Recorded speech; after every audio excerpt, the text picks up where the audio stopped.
Welcome to the Letter to My Children podcast, where we share knowledge and stories of success to help the future generations overcome adversity and find their path to a happy and successful future. On this podcast, we will interview some incredible people, share knowledge of their insights along their journey to success.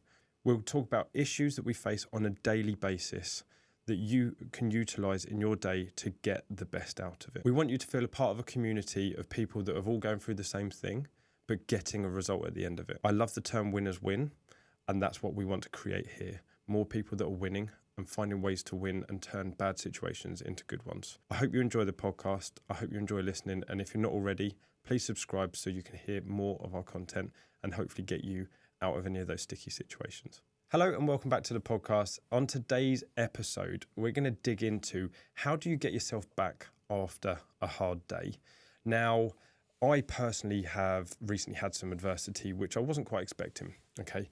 And it was something that threw me because for me, that was quite a deep cut. You know, I see myself as friends first, business second, and relationships and that are super key to me because I think that's the way we support each other through things. However, everyone's got their own take on things, okay? And for me, there's, you know, I can go into the masculine energy and be the whole fuck you and, you know, stay clear, but I don't let myself go into that place because I hold myself to a higher standard and I don't need to let my standards drop, okay? However, when you feel like you have had shitty days where like things don't go your way, they don't go planned, they throw you a curveball, what we really need to be talking about here is how do you get yourself back into winning ways as soon as possible? Let's put this into Formula One, right? They spend so much time trying to get the pit stop as perfect as possible. If they can take it from a 4-second pit stop to a 3-second pit stop, that gives them an extra second advantage, which could be, you know, massive in terms of a race. Every element of that race is critical. Now, I'm not a massive Formula One fan, but we're talking about milliseconds of improvement here. How can they just be better? How can they get more synchronized? How can they just get themselves into the rhythm and going, this is what we do? And so when you have this adversity come into your world and you've got to face it, you've got to deal with it, the way that you deal with it strategically and structurally is you have to process it. You have to try your best to remove the emotional attachment to that situation. Now, it is very difficult and it is a very long-learned skill to do that. But when you start learning that the emotional attachment to something can often be very irrational and it's very protective, it can then lead you going down a rabbit hole of issues, okay? I'm going to use an example here. Before I met my wife, before I, you know, settled down into a relationship and everything, I would have a date go really well. And I would just find that I'd be on such a high that I'd almost overdo it because my emotions were getting in. I was just thinking, fuck, I could just run riot and go crazy with this. And, you know, and I would then mess things up because I was on such a high. I wasn't thinking practically. I was just thinking, fuck, no, I'm so good at this stuff that I've had such a win here. Let's just almost lose our heads a little bit. And it's not that you shouldn't celebrate wins, but it's almost you need to keep control of them so that then you can build them as a strength for when you have weaknesses come in or have issues come in that you've got to deal with. And so by learning to do that and kind of curve it a little bit, but keep constantly improving things, instead of having these like whopping great big highs and lows where your emotions are all over the place, you're learning to be a lot more systematic about it and approach it. So when this issue happened to me recently, I sat down and I thought to myself, like, how am I going to deal with this? Okay. And not deal with the situation. How am I going to process this situation?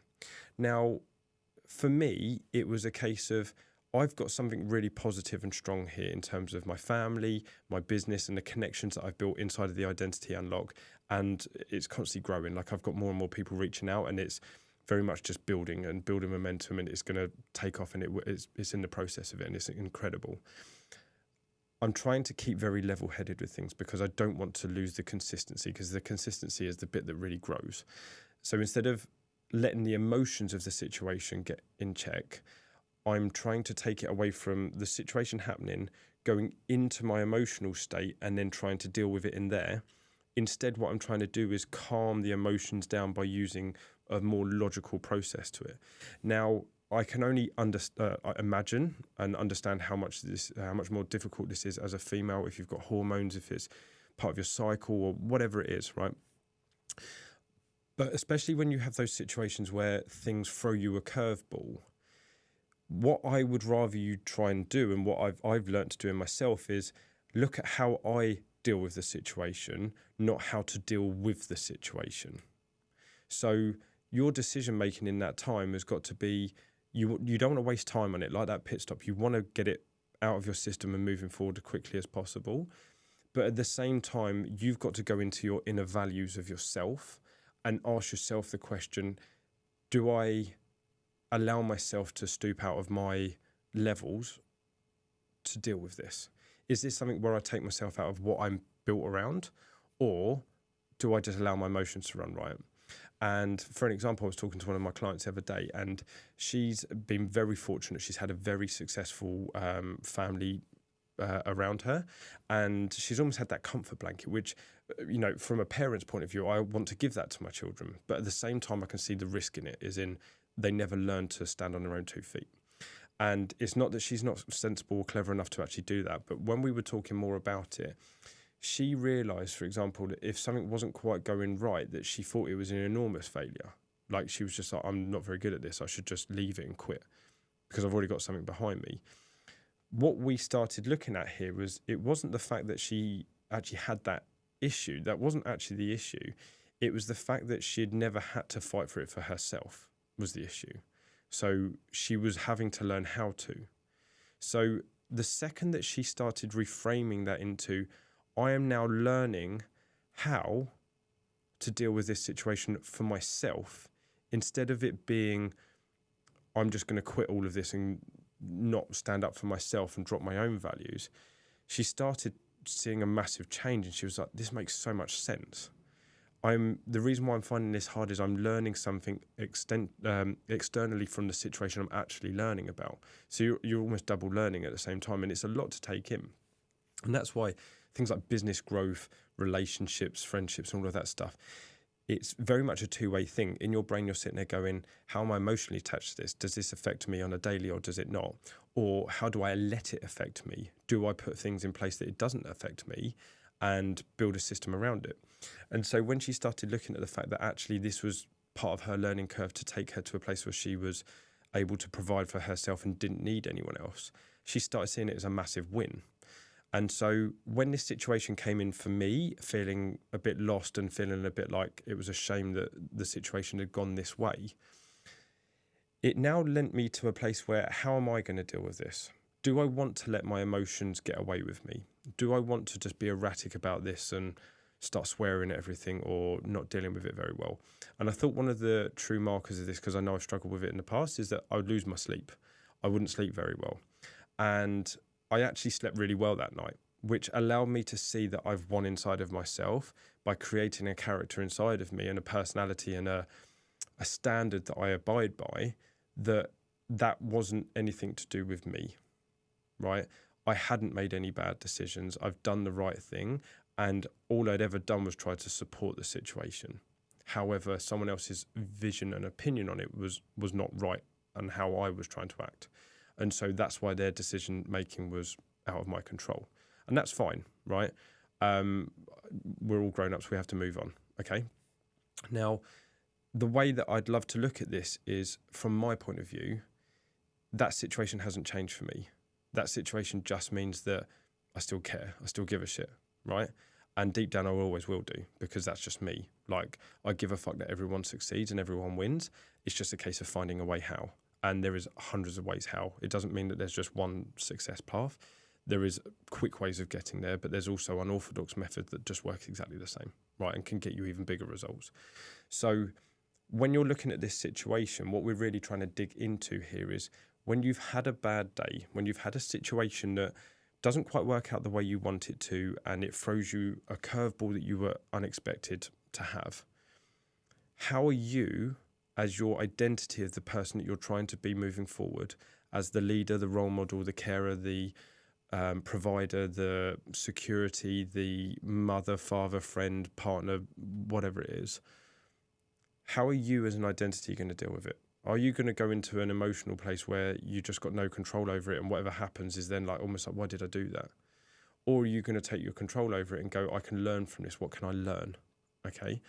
And that's often about being clearer and more precise with your words, and then also sticking to that personality that you said you're going to be. Because when you build that into place, you really do find solidity in yourself where you feel like you're unstoppable. You know, there's no limits. And by this situation happening, I will always, hand on heart, think it's a shame. But actually what it's given me is full permission to just follow my own heart, because nobody's going to be able to tell me how or why I live my life. I've got 2 children to provide for. I would rather worry about them than someone else. And at the same time, I will still go back to the fact it's a shame, because there's a misunderstanding. There's a miscommunication in this. And communication is always key. And how you communicate and how you put yourself across and how you think is vital in this world. So if you are having a hard day today, if you have struggled, if you have had something, adversity that you have not known how to deal with, okay, take this as an opportunity to learn that the values and the levels that you put in on yourself are the most important things.